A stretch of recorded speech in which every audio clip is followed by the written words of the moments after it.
मी रीतसर आमंत्रण पाठवतो. काय म्हणे तर मंगळागौर करायची लायकी आहे का त्यांची? मागच्या वेळी शेवयांची खीर घेऊन आला होता आणि आता बघते तर काय हात हलवत आले महाशय. वहिनी त्यात ते काय करणार बिचारे, म्हणजे ते आपल्या तोला मोलाचेच नाही आहेत ना.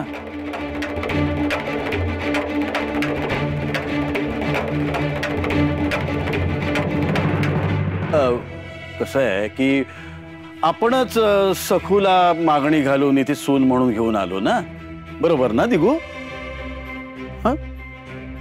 मी असं कुठे म्हटलं?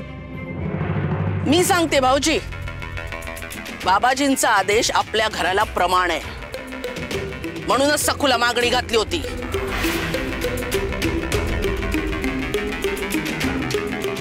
हा बरोबर आहे तुमचं वहिनी, म्हणजे बाबाजींचा यात काहीतरी हेतू असेलच ना. मग काय म्हणणं आहे तुमचं?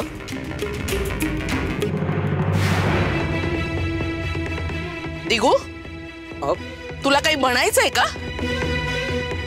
आई अगं म्हणजे आलं आलं आलं माझ्या लक्षात आलं तुला नेमकं काय म्हणायचंय. कसं आहे वहिनी की बाबाजींचं म्हणणं प्रमाण धरून आपण सखूच्या मनातलं जरा जाणून घ्यायला पाहिजे, हो ना? हा, आणि जरा तिच्या कलाने घ्यायला पाहिजे, बरोबर ना दिगू? काका नाही नाही सासरे बुवा, दिगंबरराव हे मातृभक्त आहेत, त्यामुळे सासूबाईंच्या म्हणण्यानुसारच ते वागणार. आणि ती सखू तर सून आहे या घरची, त्यामुळे तिने सासूबाईंच्या आज्ञेचं पालन हे केलंच पाहिजे.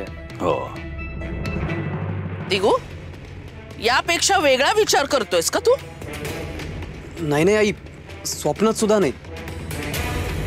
काका माझ्यासाठी आई म्हणेल तीच पूर्व दिशा, आणि जी बाबाजींना बदत नाही, आईच्या बोलण्याला किंमत देत नाही, त्या सखूबद्दल काय बोलायचं? खूप काळजी वाटण्यासारखंच आहे तिचं वागणं.